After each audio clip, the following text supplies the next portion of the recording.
Hello, hello. Welcome back. This is Lizzie Bites Games. Today we are going to take a nibble off of The Last Caretaker, which is a survival crafting game set on a flooded Earth. As you can see, there is no land, only a few teeny little outposts here and there, floating on top of the water. So this is going to be a quick kind of housekeeping sort of video. I need to check in a few things. I need to prep to leave this particular space. This is the Lazarus complex, which is one of the early hubs of activity for the game. You start off someplace called Sanctuary Dock, and the game guides you here to Lazarus so that you can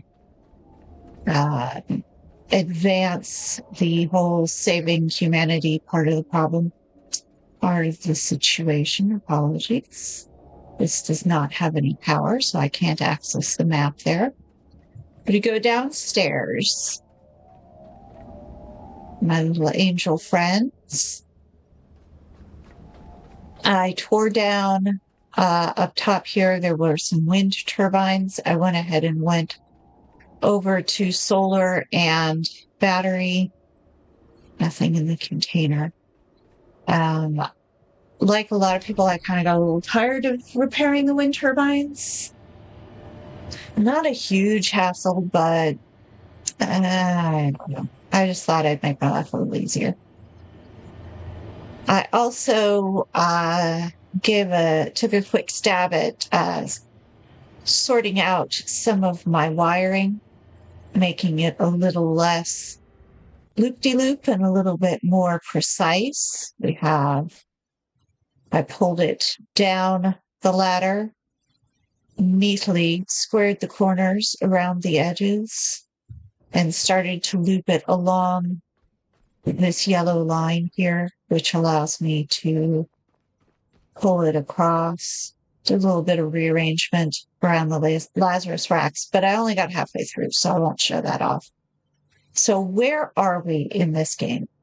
As a note, this game is early access. It came out in November, released into early access in November. And so they have probably a year's worth of, and then we'll do this, and then we'll add this, and then this will get started on their roadmap. Now, they did meet the first milestone, which was the Christmas update. It was an expansion of another one of the hubs called the Central Warehouse, and it was the addition of a couple of world-building quests that helped flesh out some of what had happened before we woke up. There's a little bit of lag. Lazarus is very resource intensive on the computer, which means that if you move around a bit too fast, sometimes it has a fit. Now, the basic game loop of The Last Caretaker, as it stands now, is that you roll up to a place, doesn't matter which place it is, clear out the enemies, break down all of the resources, decide whether you're going to leave behind anything in terms of power or mechanics. Some places have oil tanks, for example. Some places are solar where you could recharge your batteries. Lazarus is one of the mega hubs. You come here and they introduce you to the secondary game loop, which is the human seeds. So the world building is that all of the humans had to leave Earth and go to space stations surrounding the planet. Could have gotten further than that. Haven't heard anything about that. So they're all up in space, and apparently it's really hard to reproduce in space. So they built an infrastructure involving robots and these buildings, and they packed the planet with seed pods. And so the loop is to come here, repair Lazarus, repair what are called the Lazarus racks, which is those spaces that I was pulling the pods out of. And then you go get a seed, you put it in a pod, you put the pod in the rack, and you grow a human. And then we are at the point in the story where we have to take the human somewhere and do something with it.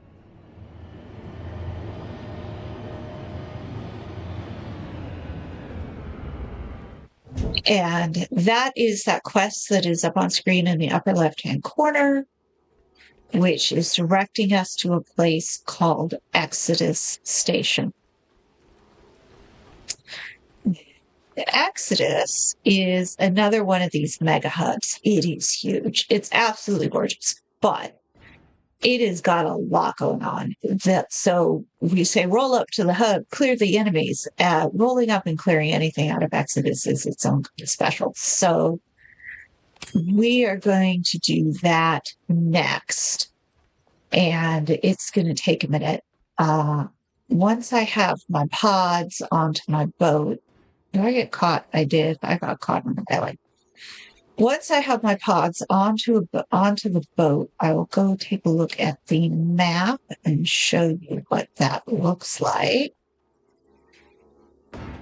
And you see the little pods in there. You can also check on them by looking at the item, the screen on the side. We have created a door jammer. I have it gives everybody a job title. I have absolutely no idea what a door jammer would actually do. The boat is not exactly floating away, but it's drifting just a bit. And when you do that, you have to mind the gap so that you don't fall in between the boat. Yes, leeches. I know. And you're after my doohickeys. We're going to put my doohickeys back here. I've not named them, which some people do. They name their humans. They name their angels. They name their sharks. The sharks are almost universally named Bruce. The reason we're going to move these back here is because this door closes. Oop, if you don't get caught. There you go. And put you back here. These are in a state where you can essentially just wander all over the map and not have to worry about them, which is good because we are at present going to do a certain amount of wandering all over the map. And I don't like these stairs. You can disconnect. And you're going to come up here. That is the sun rising. That is good. And off our light. All right. So here's where we are. This thing called Lazarus Complex with the boat sitting on top of it. This up here is where we got the seed pods. That's a whole thing. Check out the other videos for that. This is in the north of the map. The other thing that's in the north of the map that you might be interested in is this. This is called Black Vein, and it is an oil rig. If you find yourself running low on diesel, if you use your diesel a lot, and the diesel generator isn't cutting it, then the oil rig is a necessity because that's where you can go.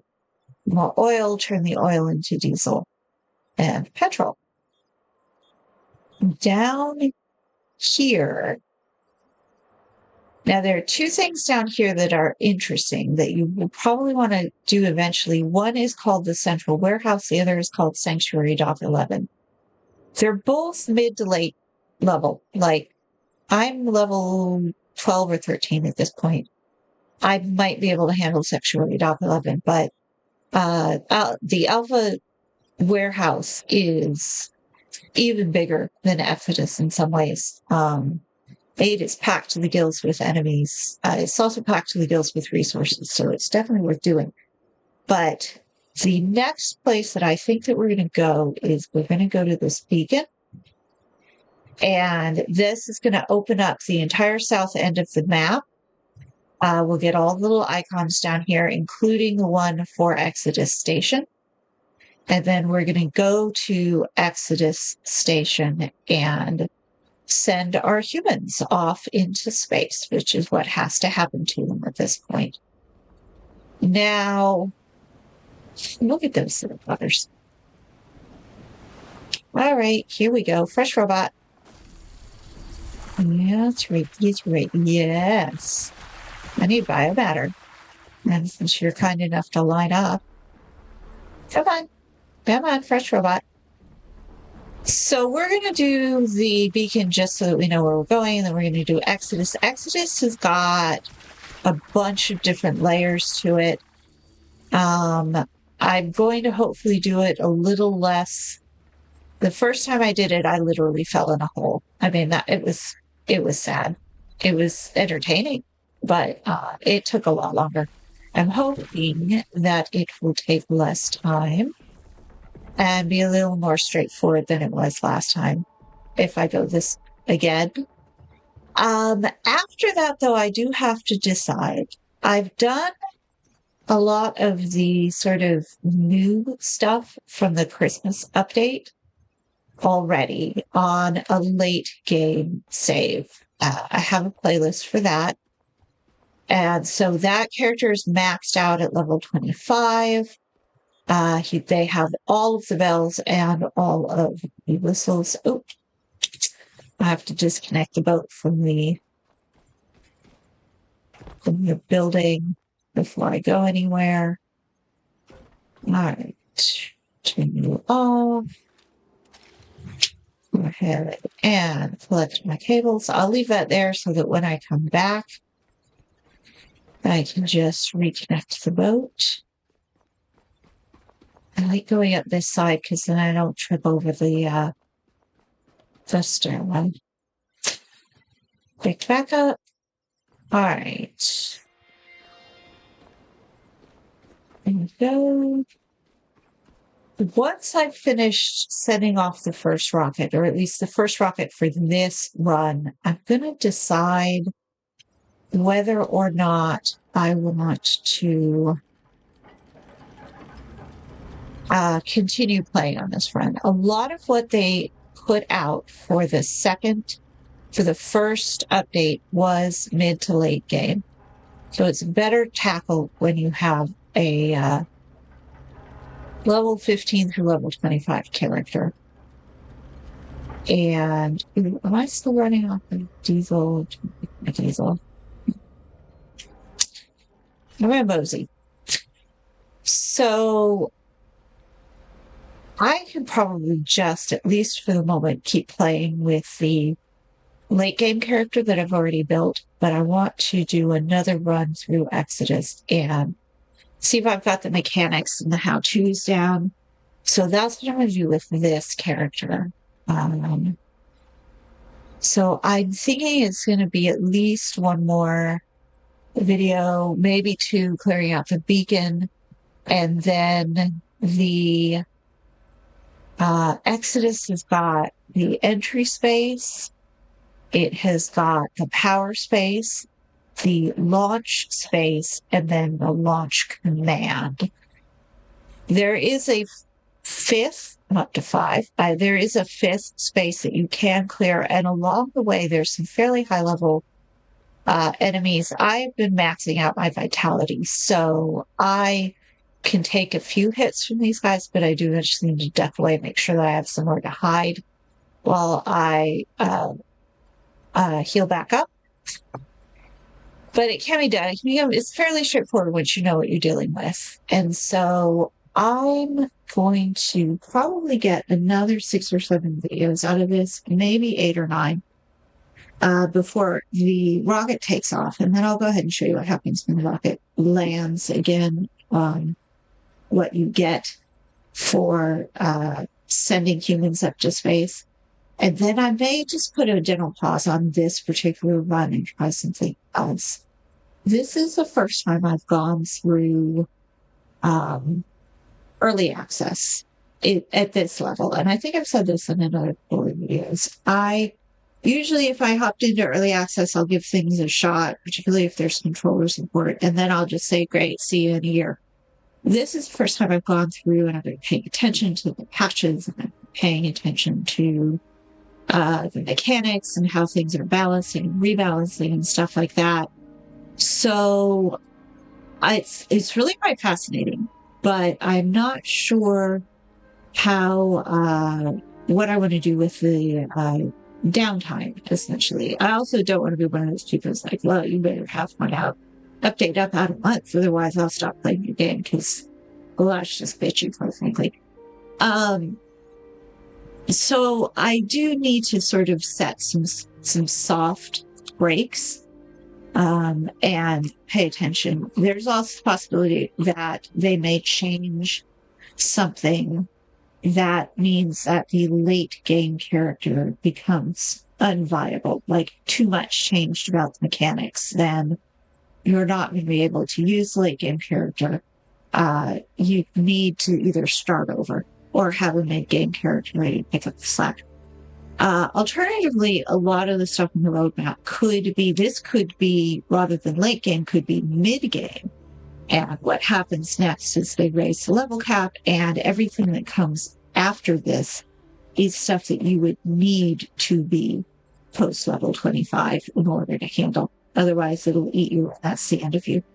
There's a few things floating around. They've dropped some hints about expanding the map. They've dropped some hints about new enemy types, although enemy is often in little quotation marks, as if, maybe it's an enemy, or maybe it's we're getting deeper into the player versus the environment mechanics, which is really where I'm most curious about this.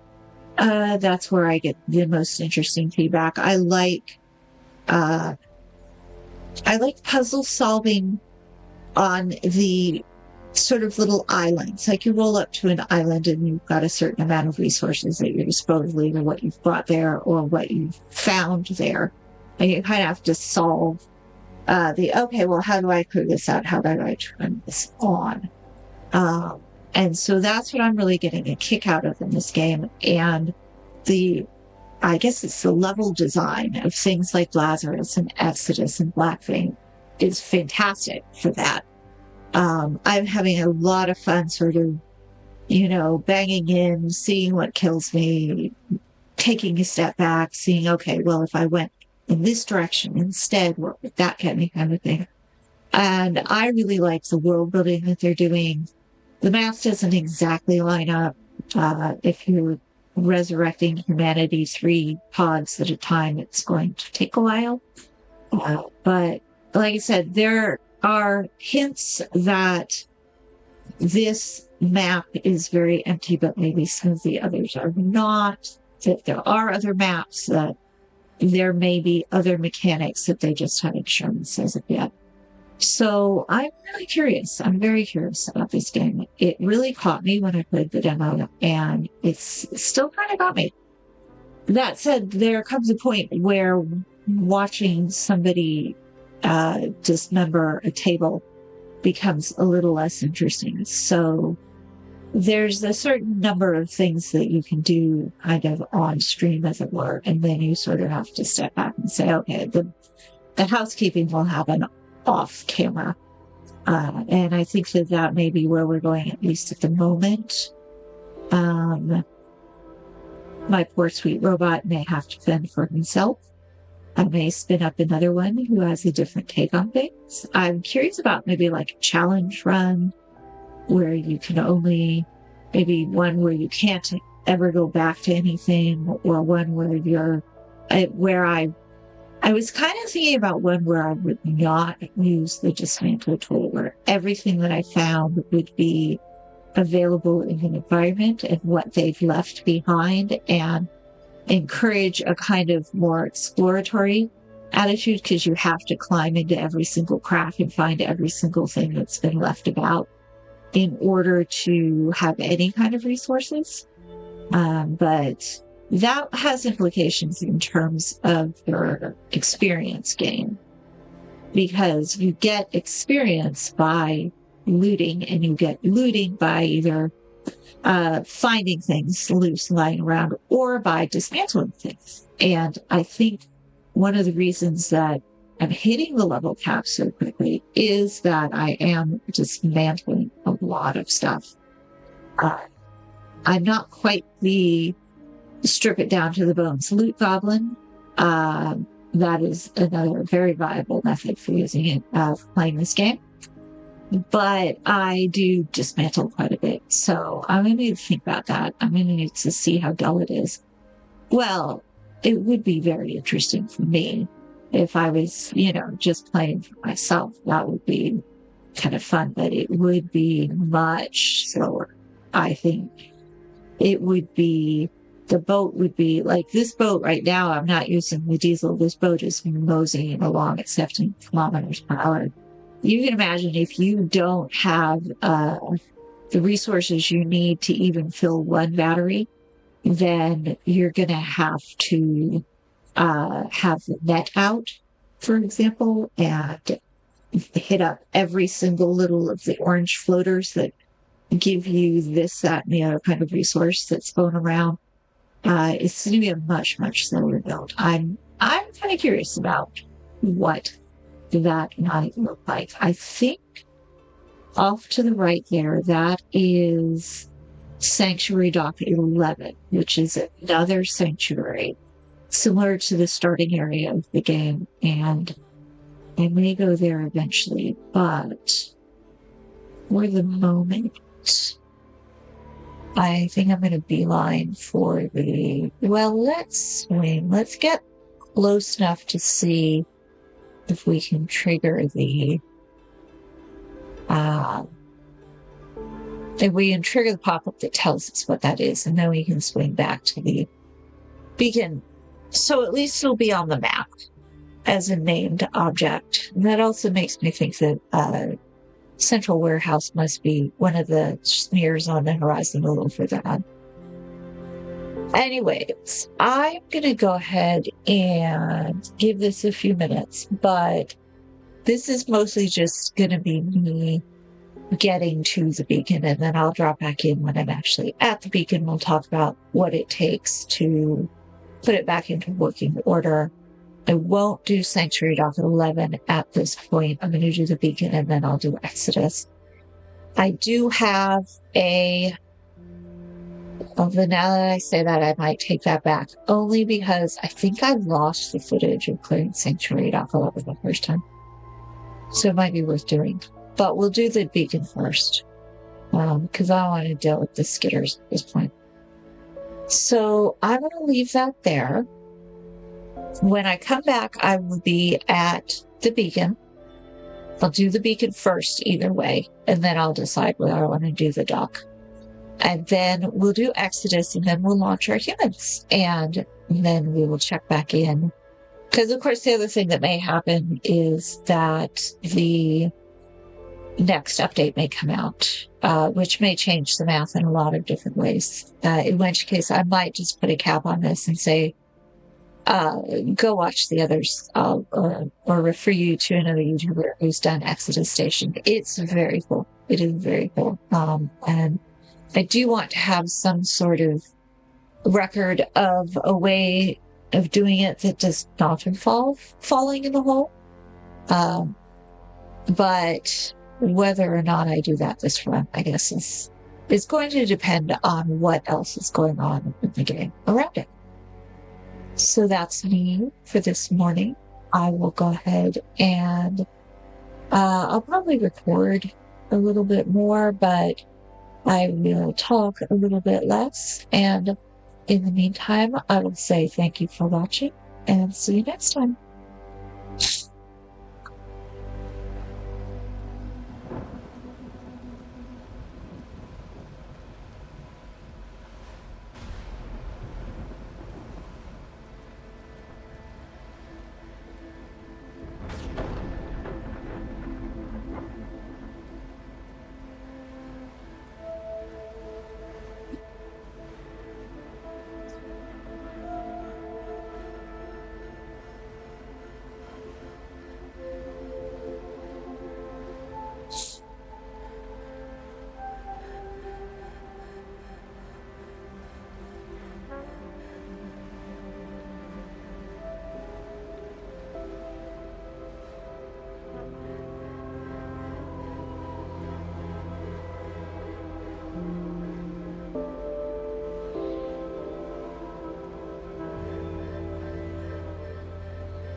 Another before you.